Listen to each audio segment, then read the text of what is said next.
What is up guys, it's your boy Solheim here, back with another Classic WoW video for Season of Discovery. Now today we're talking about a Phase 3 gold farm, and I am recording this in Phase 2 as it's part of my Phase 3 prep, and the thing is, you can actually do this at level 40 in Phase 2 as well. That being said, the video itself probably comes out in Phase 3, so that information isn't really that important to you guys, but still I want to show you guys how to do the pull at level 40, and then you can replicate the pull at level 50, with a much bigger success rate, and you can also kill the mobs way faster and make a lot more gold by doing this. Now, as you can see, we are in Ungoro based on the, well, you can see based on where I am, we are in Ungoro for the farm itself. Before I talk about the farm, I do want to say that we do have a tight-knit gold making community where we're sharing gold farms, investments, gold making tips and tricks, and I share my very best secrets over there before the videos go public. So for example, this video went live, didn't go live, but I posted it on that Discord server in Phase 2. So you could have been doing this farm in Phase 2 as well, and prepare yourself for Phase 3. And if you want to check out that gold making guide and get access to the server, the link to the guide will be down below.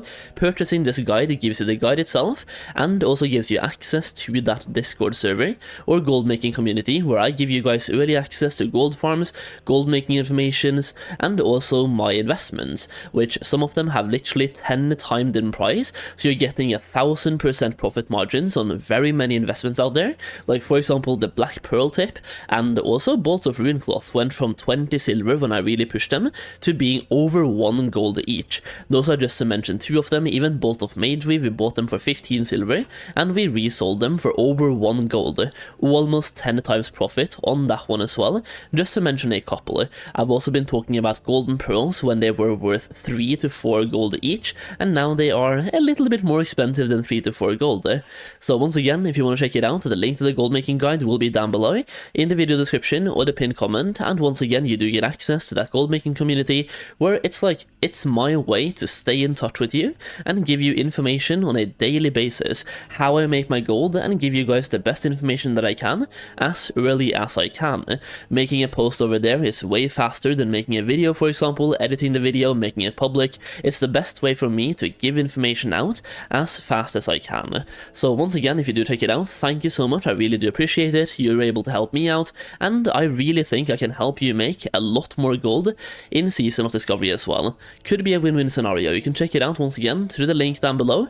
Now let's get into some gold making. Now, the farm we're talking about today is basically a multi-purpose farm. You can kill several different types of mobs here, based on what you personally are looking for.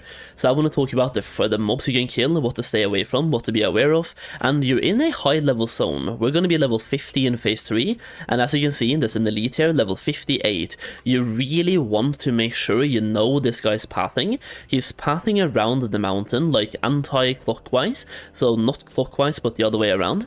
And just make sure that whenever you see him, you put a mark on him, so you know exactly where he spawns and where he's coming. He's going to be patrolling around the entire mountain, and you're pulling around the mountain as well, so you want to make sure that you know exactly where he is at pretty much all times.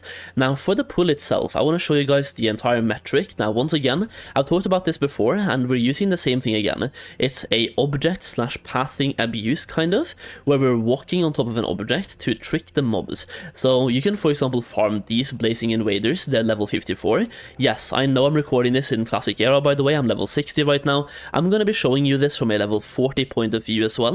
It's just way easier for me to talk about this while being level 60 and do the example pull at level 60 on my Classic Era server, and then show you guys how to do this in Phase 2, and then you can replicate that exact pull in Phase 3. So basically you want to just pull this guy with some sort of range spell, and you walk onto this object, and then you patrol down, and he's gonna walk back, and you need to keep hitting them, otherwise they do reset. So you just do this, you keep hitting, you walk back up again, and this way you will take literally 0 damage. Now as you can see, based on this, you don't have to pull the mobs one by one, nor should you. You should absolutely not do them one by one. You can pull 10 mobs, 20 mobs, 30 mobs, unless you let him get this close, there is no chance for you to ever take damage. The only time you take damage from these elementals is when they get too close. Now, by knowing that information, you can juggle them back and forth absolutely infinitely, making this a really good AoE farm, not just for mages. It's just like, no longer do you have to be a mage or a hunter to do AoE farms. Now obviously hunters and mages can do this, but for example think about a shadow priest, think about a boomkin with typhoon. I keep calling it typhoon, but it's called hurricane. Think about hurricane in phase 3. It's first of all getting a much bigger damage increase in phase 3. They're either removing the cooldown or making the cooldown way lower, and I think even the mana spendage for hurricane is way lower as well. So you can be a boomkin, multi-dot, and use hurricane to get a big AoE pool going, and then just innervate yourself when your mana goes low. As a shadow priest, you can also use not Searing Pain, but like Mind Sear to do AoE damage and pull a lot of mobs with Shadow Word Pain. Now just be aware that when pulling here, there are some fire elementals that do cast. I think they're called Scorching Elementals or something like that, and they have a mana bar. So when pulling this and doing the fire elementals, make sure you look for their mana bar. If they don't have a mana bar, you're fine. And then you can pull this and farm Elemental Fire, Essence of Fire, all of the fire elemental items you can farm. Now that's not the only thing. You can also pull in Diametrodons, for example, like these ones. You can pull in them as well. So Diametrodons, you can pull those, and by walking out here, you can also pull way more mobs. You have more Diametrodons, and you also have Blood Petal Flayers. Now Blood Petal Flayers, you will find quite a few of them around this place, and they give you a wide array of herbs. You can get Blindweed, Heart of the Wild, all different types of herbs can drop from those, and you also get Ungoro Soil from pretty much all of these mobs. So you can use this to kill fire elementals, and when you have no more fire elementals, you can then pull beasts as well while waiting for the fire elementals to respawn. Once again, using the exact same ledge mechanic, so you just pull as many mobs as you can, walk onto this kind of tree bark stump, and just juggle the mobs back and forth. That is the entire explanation of the pull itself and why you're farming here and where you're farming. Now let's take a look at how to do this in phase 2. For those of you who have my gold making guide, so you can actually start doing this in phase 2. That being said, it's a much better farm in phase 3. The upside of doing it in phase 2 is that first of all, you will have little to absolutely no competition. The downside to doing it in phase 3 is that a lot more people will know about the farm, and also it will be easier, which means when a farm is both known and easy, a lot more people are going to do the farm as well. Now you can also start thinking about, for example, Devil Swords. There are 2 Devil Swords patrolling really close to the tree stump, and you could be able to pull some Devil Swords onto the tree stump as well. So keep that one in mind. I know there's 2 Devil Swords patrolling really close. You have one patrolling all the way down, then going up, and basically he goes here and then goes back down again. You also have one that goes to the right side, then crosses the river.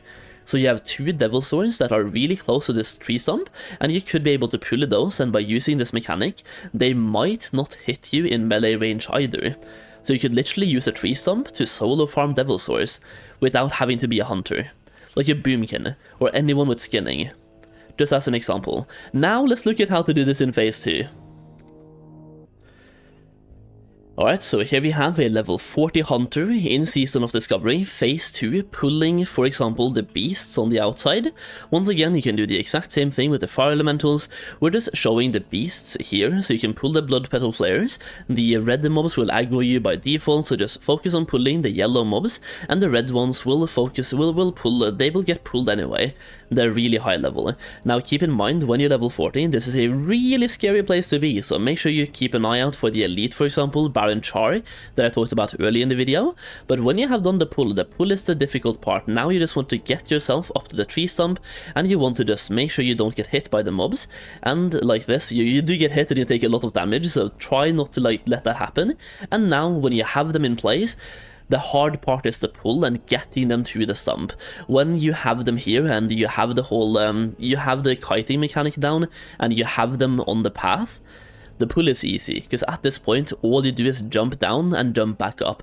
Now if the mobs are a little bit scattered like they are here, it can be a little bit like dangerous, but for the most part, when the pull is done and you have them on the ledge, it's fine, because now all you're doing is juggle the mobs back and forth. Now, once again, if you're doing this with fire elementals instead of the beasts, make sure you don't let them get close. The blazing invaders, as you saw when I pulled him, they do a like fire nova type of effect, or whatever it's called, like a blazing nova kind of. Try not to let that happen. So for the fire elementals, make sure you juggle them a little bit faster and don't let them get anywhere close to melee range. Now, in this case, as you can see, they're really scattered. In this case, he should just let the primal ooze get a little bit closer and let them kind of start stacking up. When they're scattered like this, you have to jump a lot back and forth, and it just makes the pool a little bit like scarier than it has to be. So bring some healing potions if you can, and then if you have to soak a hit or two, it's fine, just to be able to stack the mobs up a little bit more. So if one of them is getting too close to you, just let him actually get close, and then soak a hit or two and let the others in the back kind of start catching up, and then start juggling again. Just do your best to gather the mobs up. Anyone who has played a hunter in Uldaman, for example, is the same exact trick, and if you're not being a hunter, just as a boomkin, it's the same thing. You just let one of the mobs get kind of close, and let the others catch up. You can even use some line of sight when there is some casting going on, but in this case there shouldn't be any casting, so you should be fine. And having a healing potion is just really good to have in case something happens and goes wrong, either that or using like a Troll's Blood elixir to get health back over time. It's either that or maybe even trying to get go into Beast Mastery and have improved resurrection to the pet, so you can get Spirit Bond. Spirit Bond passively heals you over time as well. The main thing is, have a way to heal yourself, and then you should be fine. But having a mechanic like this makes it so any class can do pulls like this quite consistently. The only thing is, when you're level 40, the mobs are level 55.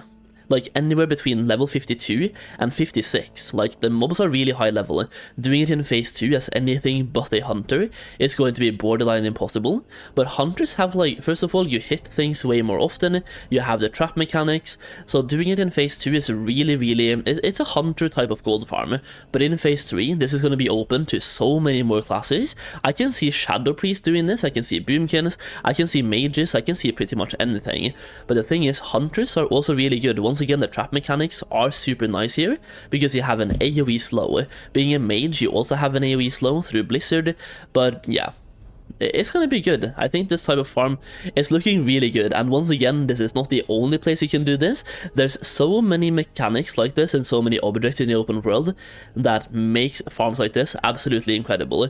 We also have one for example, we have one in Western Plaguelands, we have one in Ungoro now, and I think I'm going to be talking about one in Ashara and Fellwood as well. Those two are absolutely incredible, by the way. So once again, that is basically the entire mechanic, that's the entire farm.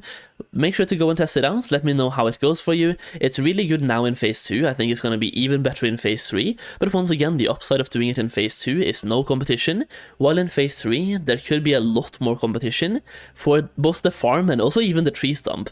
It's going to be a lot of competition. Now, that being said, Ungoro is a really good zone. I'm going to have so many gold making videos and farming videos for Ungoro, so if you're thinking about farming gold in phase 3, I'm just going to say it now.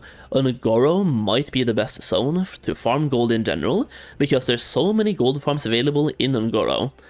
Either way, that's basically the video. Let me know your thoughts on everything in the comments down below. I'm not going to drag it out anymore right now, because actually, one more thing. I want to show you guys the loot table. So while we're doing the farm right here and while we're doing the pool, let me show you the loot table really fast. So first of all, the fire elementals. Now for blazing invaders, once again, they are level 54 to 56, so doing it in phase 2 is really difficult. But you get Ungoro Ash, it's a quest item, Core of Elements, Coal, Elemental Fire, Heart of Fire, and Essence of Fire. You also get things like Star Ruby, high level green items, and Traveler's Backpacks. Like, they are really worth having. You also have the Living Blaze, level 54 to 55, as you can see right here.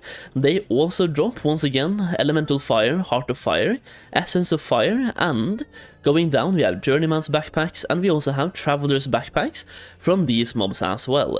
From the Primal Ooze, as you can see right here, you can also pull these, and you will end up getting a lot of different items, including the Scum-covered bag, the Oozing bag, and a bunch of greens, blues, and Traveler's backpacks, and also Journeyman's backpacks. So once again, really good farm to do, both for the Beast, and also for the Elemental Fires in Ungoro. Once again, try it out. Let me know how it goes for you. Let me know your thoughts on the farm in the comments down below. If you have any other farms to share, also let me know in the comments down below. Thank you so much for watching. As always, I really do appreciate it, and I'll see you again very soon. By the way, check out the gold making guide. It's going to be like a pop-up right now in the top right corner if you haven't checked it out yet. So click that link and check it out. Alright, that's it. Thank you for watching. Leave a like, leave a comment, leave a sub. As always, I'll see you again very soon.